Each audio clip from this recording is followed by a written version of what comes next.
Congolaises, Congolais, chers compatriotes, il y a 6 ans, je prenais congé de mes responsabilités en tant que président de la République, chef de l'État. Et fait inédit dans notre pays, en près de 60 ans d'indépendance. J'ai passé pacifiquement la main à un nouveau chef d'État. Depuis lors, je m'étais imposé un strict devoir de réserve, y compris quand je fais l'objet, directement ou par mes proches interposés, de provocations, de déni de droit, d'humiliation, d'imputations dommageables et d'autres multiples atteintes à ma dignité. D'abord, parce que je suis convaincu que le temps est le meilleur allié de la vérité, un antidote lent mais puissant contre le venin du mensonge et de la délation. Mais aussi et surtout, parce qu'agir autrement aurait fait le jeu de ceux qui, par cette campagne odieuse, cherchaient à détourner l'attention de notre peuple de leur incapacité, aujourd'hui avérée, à répondre à ses attentes et aspirations. J'ai enfin décidé de briser ce long silence, de sortir de ma réserve et de m'adresser à vous parce que l'enjeu est de taille. Il est même existentiel. Non pas pour ma famille politique ou biologique, moins encore pour ma modeste personne, mais plutôt pour la nation congolaise et pour l'avenir de notre cher et beau pays. J'ai décidé de briser le silence parce qu'au vu de la situation que traverse notre pays, continuer à me taire m'aurait rendu poursuivable devant le tribunal de l'histoire pour non-assistance à plus de 100 millions de compatriotes en danger. Je saisis cette opportunité pour partager avec vous mes réflexions et participer ainsi à la recherche de la solution à la crise que traverse notre pays, la République démocratique du Congo, terre de nos ancêtres, car il est gravement malade et son pronostic vital engagé. Mieux que quiconque, vous en êtes conscient, car vous en faites quotidiennement les frais dans votre chair et vous en payez le prix. Mes chers compatriotes, vu l'importance stratégique de notre pays et le rôle qu'il est appelé à jouer, j'avais, de l'avènement au pouvoir du chef de l'État actuel, conclu avec lui un accord donnant naissance à la coalition entre nos forces politiques respectives.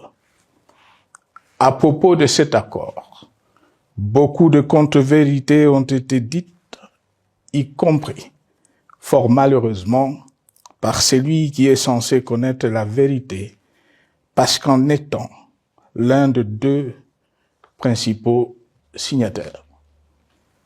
En attendant qu'au moment opportun, la vérité soit rétablie, preuve irréfutable à l'appui, permettez-moi pour l'instant d'affirmer qu'en ce qui me concerne, la conclusion de cet accord n'avait pour seule motivation que l'intérêt supérieur de la nation.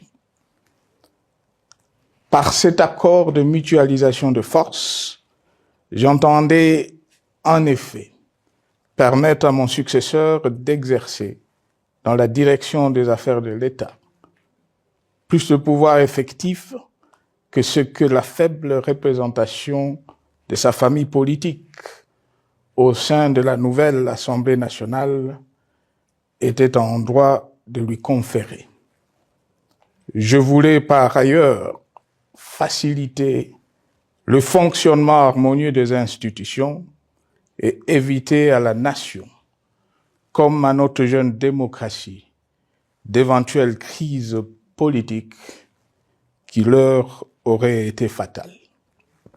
Cette première alternance pacifique et civilisée à la tête du pays avait suscité d'autant plus d'espoir qu'en janvier 2019, notre pays s'est trouvé en bien meilleur état qu'au moment de ma propre accession à la magistrature suprême en janvier 2001. Alors que j'avais trouvé un pays au bord de l'implosion, miné par une longue dictature et des guerres, sans institutions républicaines, économiquement en faillite et socialement déchiré. Bref, un pays dont l'incertitude des lendemains menaçait la stabilité de toute la région. Le 24 janvier 2019, j'avais en effet légué un bien meilleur héritage à mon successeur, à savoir un pays réunifié, largement pacifié et dont les limites territoriales correspondaient exactement à celles qu'elles étaient au 30 juin 1960. Une nation reconstituée, réconciliée et fière de sa diversité. Un État doté d'une constitution progressiste et des institutions fonctionnant harmonieusement. Une économie dynamique et résiliente et débarrassée du fardeau de la dette hérité de régimes antérieurs, du fait de multiples réformes structurelles engagées.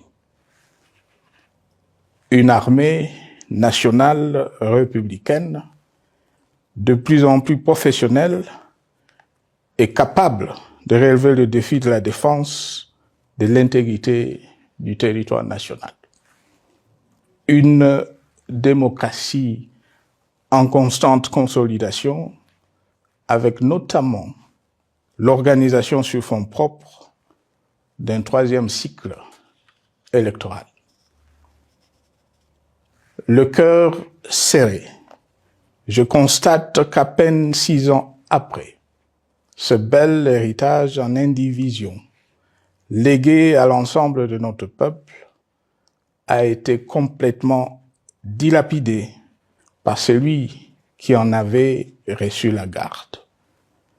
Que notre pays offre un spectacle de plus désolant et qu'il suscite d'autant plus de désespoir au sein de notre peuple et de pitié et de moquerie à travers le monde, que l'inconscience de ses dirigeants ne permet aucun espoir de redressement.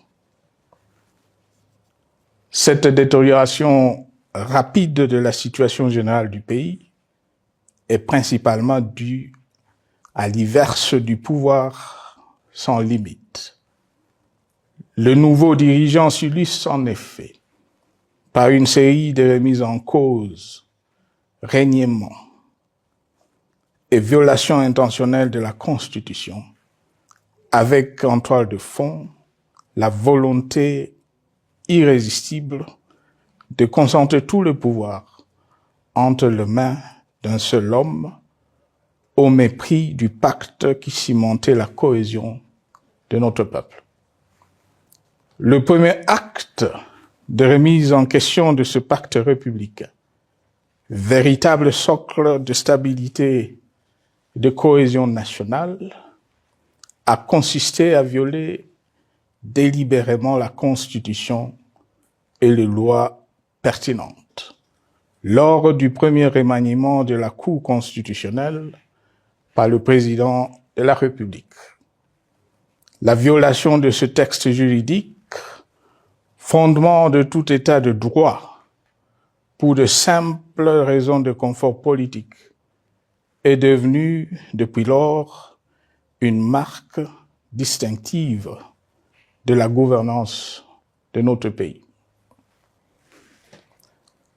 Dans le même esprit, en décembre 2020, il fut organisé un coup d'État institutionnel à la suite du renversement en pleine mandature d'une majorité parlementaire, pourtant dévolue par le peuple souverain, ainsi que le gouvernement qui en était issu. S'en sont ainsi suivis la nomination illégale de membres de la Commission électorale nationale indépendante, ainsi que le simulacre des élections de décembre 2023, organisées en violation du cadre juridique et de normes internationales pertinentes, qui, par une ampleur sans précédent de la fraude, ont amplifié l'illégitimité des institutions et de leurs animateurs. Le coup de grâce a été donné par l'annonce du projet de changement de la Constitution, un projet dont la réalisation liquiderait totalement le consensus national de Sun City. Les conséquences négatives de cette gouvernance non orthodoxe sont pour le moins stupéfiantes. Le pays est ainsi devenu un espace de non-droit. La République a cessé d'être démocratique et la volonté du chef de l'État tient désormais lieu de loi suprême, supplantant la Constitution et les lois. En revanche, érigé en politique du gouvernement, le populisme et la démagogie, le mensonge et l'arrogance, la discrimination et la stigmatisation de certaines composantes de notre peuple, l'institutionnalisation du tribalisme et du népotisme, l'opposition de communautés nationales, les unes aux autres, le discours de haine et l'injustice ainsi que l'impunité ont d'autant plus aisément détruit la cohésion nationale et le vivre ensemble que l'opulence outrancière et le non-respect de la parole donnée sont les maîtres mots de la classe politique au pouvoir. Ce qui a rendu le pays fragile et donc vulnérable. Plus grave, le repli identitaire, dangereux pour l'édification de toute nation, a refait surface, avec ses vieux démons dont l'intolérance et la division est circonstance aggravante. Cela est non seulement toléré et impuni, mais aussi et surtout véhiculé et financé par les tenants du pouvoir. Face à cette dérive, le Parlement a abdiqué de sa mission constitutionnelle de contre-pouvoir. Il a ainsi cessé d'être le temple de la démocratie, le lieu par excellence de l'expression législative et la volonté du souverain primaire, pour ne plus être qu'une chambre d'enregistrement de la volonté d'une seule personne. Quant à la justice, garante constitutionnelle des libertés publiques et du socle de valeurs, qui structure notre identité et forge notre unité, elle a complètement démissionné de ses responsabilités, se laissant ouvertement instrumentalisée à des fins politiques. Elle n'est donc plus qu'un instrument d'oppression d'une dictature qui tente désespérément de survivre à contre-courant de l'histoire, par la terreur et l'imposition de la pensée unique. Rôle peu louable, qu'elle partage avec les milices tribales, ainsi que la police et le service de renseignement, eux aussi détournés de leur noble mission de protection des citoyens et de sécurisation de l'État. Sur le plan économique, la situation est de plus inquiétante. Malgré l'augmentation des recettes publiques, essentiellement due à l'arrivée à maturité de toutes les réformes courageusement votées de 2002 à 2018, notamment le nouveau code minier, forestier, des hydrocarbures, des assurances et de la sous-traitance, et un niveau d'aide financière accru de la part des institutions de Bretton Woods. Aucun investissement n'a été réalisé pour doter le pays d'infrastructures modernes, soutenir de réformes structurelles et stimuler la croissance.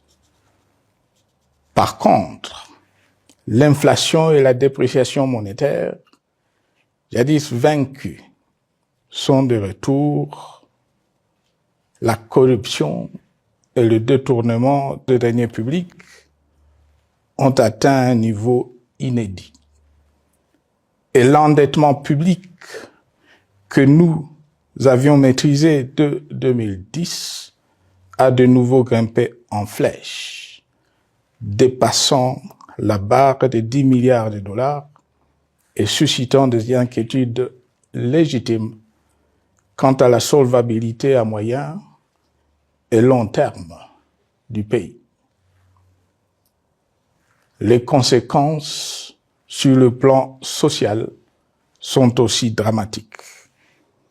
Aggravation du chômage, accumulation des arriérés des salaires des agents de l'État, baisse drastique du niveau de vie de la population et recrudescence du banditisme urbain, de l'exode rural et de la famine dans un nombre croissant de provinces.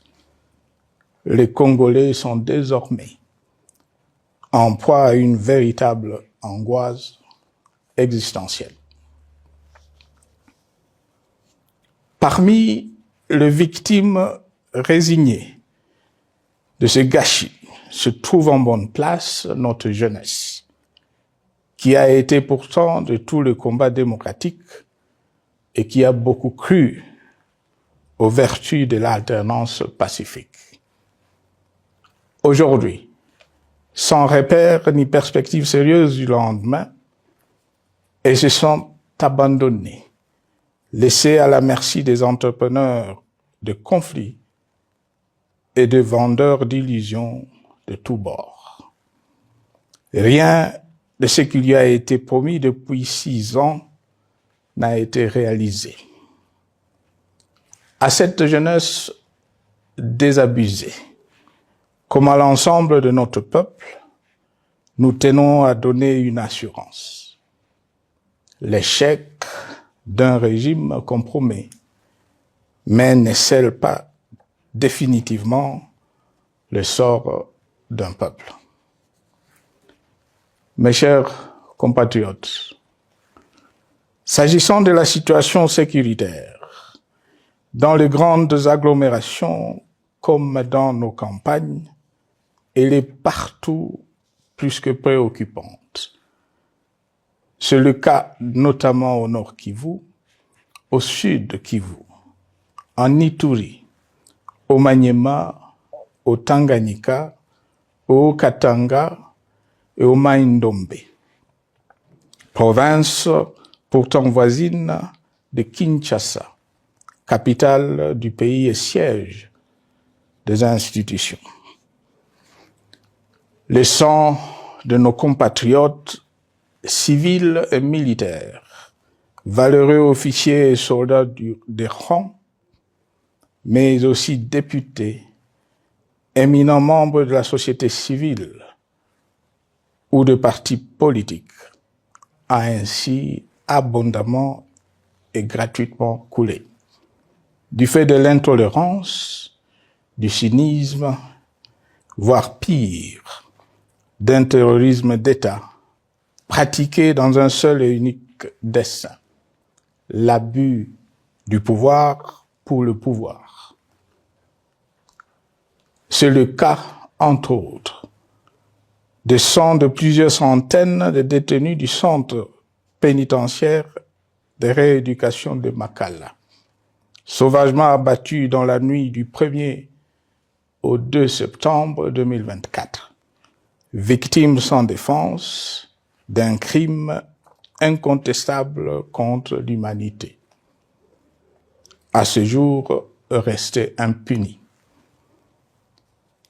Il en est de même de membres de la secte mystico-religieuse Wazalendo de Goma, de jeunes de la Junafek à Lubumbashi et du massacre des adeptes de l'église Mbidi à Kilwa.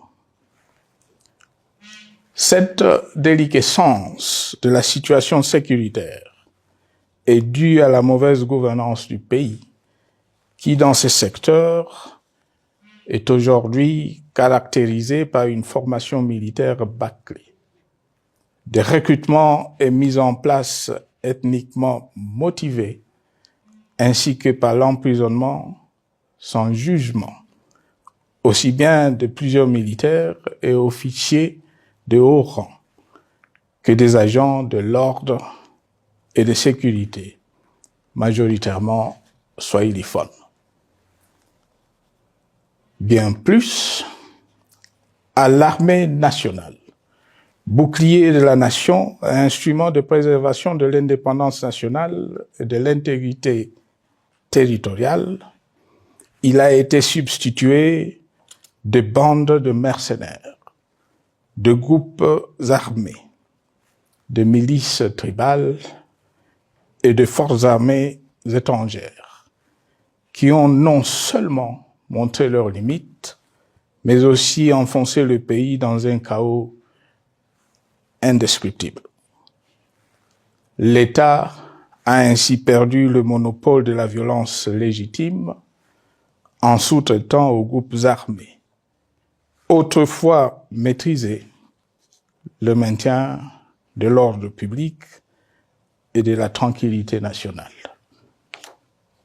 Et comme si cela ne suffisait pas, l'armée nationale est vilipendée, conspuée et tournée en dérision par les autorités qui n'assument jamais rien, alors qu'elles sont censées veiller à sa consolidation et à sa respectabilité. Pour les avoir formés, commandés et conduits au front, je connais nos soldats, boucs émissaires aujourd'hui de toutes les contre-performances enregistrées sur les champs de bataille. Ils ne sont pourtant pas intrinsèquement moins bons, moins nationalistes et moins loyaux. Ce qui a changé entre-temps, c'est la qualité du commandement et de leur prise en charge. Au niveau régional, le gouvernement a levé l'option désastreuse de se détourner de deux principaux instruments internationaux qui étaient à la base de l'architecture régionale de paix et de sécurité, laquelle avait permis la stabilité régionale que le président actuel avait trouvée lors de son accession au pouvoir. À savoir, le pacte sur la sécurité, la stabilité et le développement dans la région de Grand Lac et l'accord cadre pour la paix, la sécurité et la coopération pour la République démocratique du Congo et la région. Plus grave encore, en faisant de forces négatives, les FDLR, ainsi que des centaines de groupes armés congolais, des supplétifs des forces armées de la République démocratique du Congo, le gouvernement a ouvert la voie à la régionalisation du conflit, avec des conséquences inévitables sur la stabilité de la région. Mes chers compatriotes, alors que sur le plan institutionnel, politique, économique et social, les fondamentaux avaient été établis et que le pays avait été placé sur la rampe de lancement, prêt à décoller. Nous voici, hélas, en un temps record, soit 6 ans, de nouveau à la case départ. Seul d'un État failli, divisé, désintégré, au bord de l'implosion, inscrit en bonne place au palmarès de pays pauvres, le plus corrompu et très endetté. En atteste tout le rapport tant du Conseil de sécurité des Nations Unies que ceux sur l'indice de développement humain et sur la pauvreté. La crise qui déchire notre pays est donc profonde et multidimensionnelle. Sa solution doit être nécessairement globale. Toute autre approche n'a donc aucune chance de conduire à une paix durable. Bien plus, le Congo est intemporel. Il n'appartient pas à tel ou tel régime politique, ce dernier étant par définition rotatif et donc passager en démocratie. Il appartient plutôt au peuple congolais dans sa grande diversité. Ce qui est vrai du Congo l'est aussi des immenses ressources du sol et du sous-sol dont il regorge et qui sont essentielles à la croissance et au développement à l'échelle internationale. Que tous, au pays comme à travers le monde, en tiennent compte et qu'ils inscrivent leurs projets dans une perspective qui privilégie l'intérêt du Congo et des Congolais, plutôt que celui de ceux qui, à un moment ou à un autre, dirigent le pays. Cela étant, pour sauver le Congo, les griefs légitimes du peuple congolais contre le régime en place ne peuvent être éludés. Ils doivent plutôt être pris en compte. La dictature doit prendre fin et la démocratie, tout comme la bonne gouvernance économique et sociale, doivent être restaurées. Car, comme en témoigne l'histoire, il ne peut y avoir de solution sécuritaire définitive sans solution politique sincère. Sinon, il y aura de nouvelles vagues de convulsions politiques, de troubles à la paix, d'insécurité, d'instabilité institutionnelle, de conflits armés et de guerres civiles. Perspective qu'en toute responsabilité, nous, Congolais, ne pouvons plus nous permettre. Il est dès lors vital que les multiples initiatives de recherche de la paix, Luanda, Nairobi, EAC-SADC, l'Union africaine, Doha et Washington, que nous accueillons favorablement, les considérant comme autant de signes de compassion et de solidarité à notre peuple, soient conscientes de cette exigence. Qu'elles accordent aux Congolais à la fois maîtres de leur destin et premières victimes de cette crise la place centrale qui leur revient de droit, aussi bien dans le diagnostic du mal dont souffre le pays que dans la prescription du traitement dont il a besoin pour en guérir définitivement. Il convient de noter à ce sujet que le gouvernement de Kinshasa s'est enfin résolu à se mettre autour d'une même table avec l'AFC/M23 depuis plusieurs semaines à Doha, même si, bizarrement, il continue à considérer comme un crime le fait que les autres Congolais se parlent entre eux. C'est le lieu pour moi de saluer la démarche des évêques de la CENCO et de l'ECC, qui a le mérite de n'exclure du débat aucun sujet, ni aucun de nos compatriotes. Sans être parfaite, cette initiative conjointe des Églises mérite le soutien et, si nécessaire, des enrichissements de la part de notre peuple.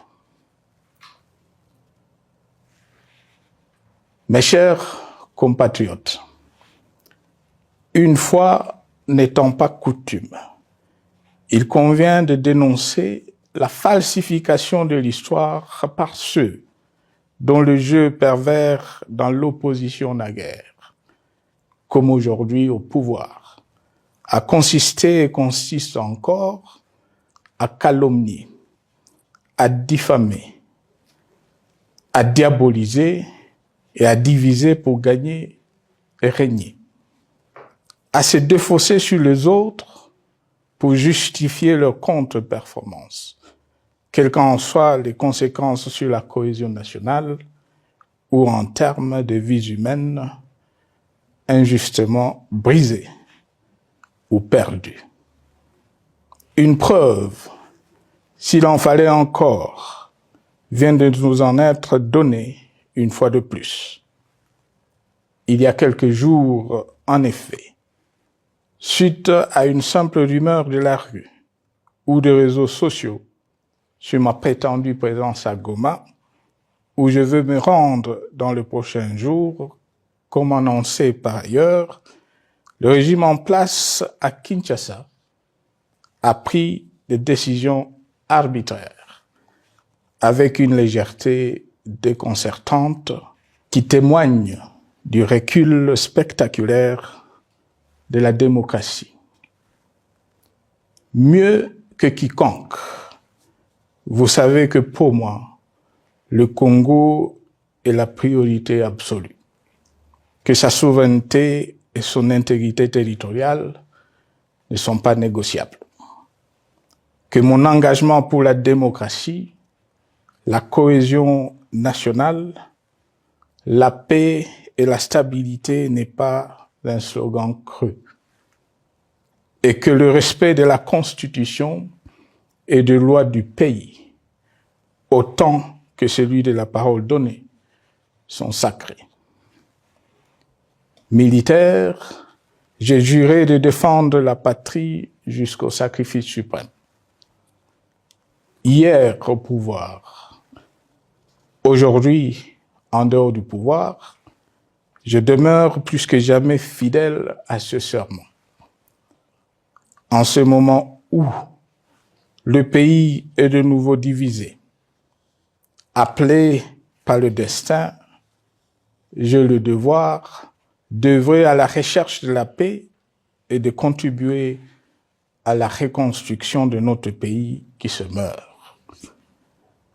C'est dans cet esprit que j'ai choisi ce moment pour exprimer ma sympathie à l'endroit de toutes les victimes du conflit en cours, de réconforter et marquer ma solidarité avec la population de la partie orientale.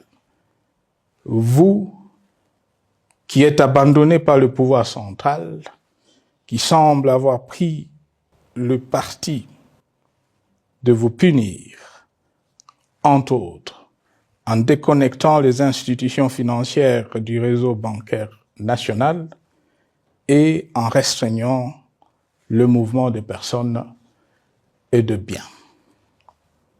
Ces décisions et bien d'autres vous asphyxient et rendent votre vie plus précaire que jamais. J'en appelle aux uns et aux autres, en particulier au gouvernement, d'humaniser les conditions de vie de nos compatriotes de cette partie du territoire national. Ils ont droit à la vie, à la scolarisation de leurs enfants et aux autres conditions du bien-être. En entendant le rétablissement de l'autorité de l'État sur toute l'étendue du territoire national, j'invite les tenants du pouvoir à protéger la population. De même, l'armée, la justice, les autres structures en charge de l'ordre et de la sécurité doivent être véritablement au service de la population et répondre à ses aspirations. Mes chers compatriotes, de par mon expérience dans des situations similaires, le patriotisme et l'humanisme ont guidé le processus de règlement de conflits et ont porté de fruits dans le passé, aussi bien sur les champs de bataille que sur celui des négociations ou du dialogue. Notre pays avait été divisé de quasi-moitié pendant quelques années. La sagesse avait alors prévalu. Nous avions recollé le morceau et le pays a survécu dans son unité. C'est ainsi qu'après quelques années de réflexion sur la crise en cours, après avoir consulté des chefs d'État et des anciens chefs d'État de la région, ainsi que des acteurs politiques et sociaux, nationaux et étrangers, j'ai fait ce jour une proposition qui engage la nation tout entière à un sursaut patriotique pour un pacte citoyen afin de tirer le pays du gouffre. Le travail hardi qui s'impose à nous portera notamment sur les 12 points suivants. 1.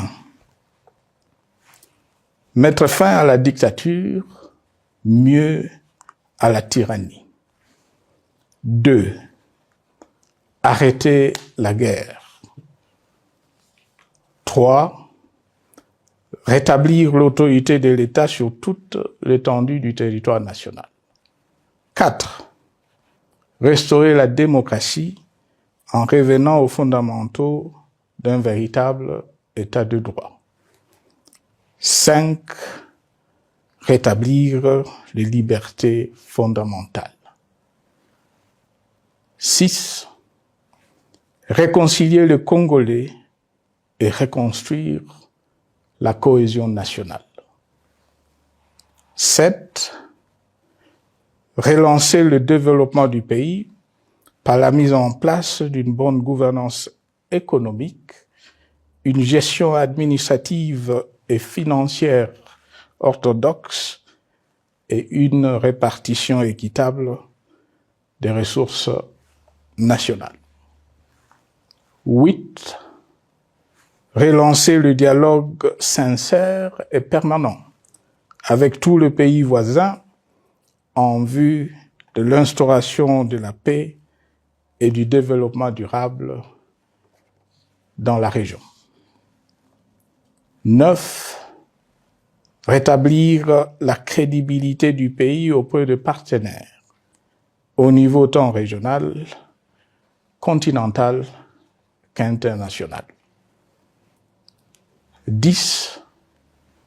Neutraliser tous les groupes armés nationaux et étrangers et rapatrier ces derniers dans leur pays d'origine. 11.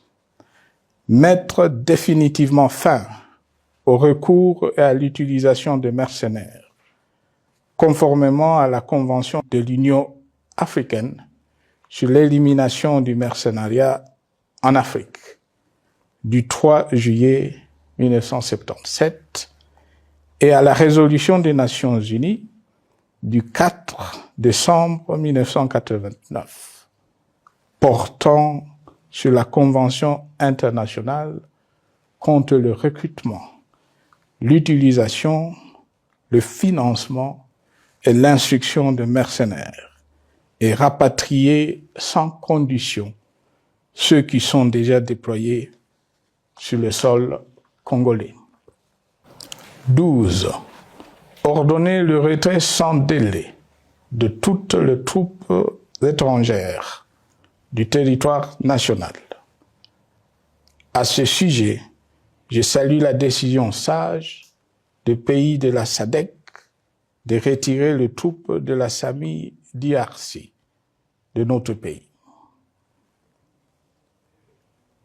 Vu l'immensité de la tâche ainsi décrite, je lance un appel solennel à tous les Congolais, sans distinction de sexe, d'ethnie, d'âge, de classe sociale, de zone géographique ou d'appartenance politique, qui aiment passionnément le Congo, qui sont prêts à tous les sacrifices, qui adhèrent sans réserve au pacte républicain de Sun City et qui tiennent au respect de la Constitution du 18 février 2006, à se dire autour de ces objectifs. Il s'agit de la refondation de l'État et de l'édification d'un pays qui a perdu ses repères. Mobilisons-nous et mettons à profit tous les moyens à notre disposition pour restaurer l'unité nationale, sauver le Congo et préserver son indépendance. Car l'Afrique et le monde nous regardent. Mes chers compatriotes, le Congo vaut mieux que la caricature qu'en donnent ses dirigeants actuels. Le Congo mérite mieux que cette politique extérieure faite de jérémiades et de mendicité. J'ai donc la ferme conviction que le peuple congolais est capable, aujourd'hui comme en 1960, de vaincre le démon de la division, qu'il est capable aujourd'hui, comme au cours de la décennie 90, de vaincre la tyrannie et la tentation du pouvoir absolu. Qu'il est capable aujourd'hui, comme en 2003, de prendre le dessus sur ce qui nous divise et de mettre fin à la violence armée qui oppose ses enfants. Pour y parvenir, chacun doit jouer sa partition. Je m'engage à jouer la mienne. Que Dieu bénisse la République démocratique du Congo, qu'il bénisse individuellement chacun de vous. Je vous remercie.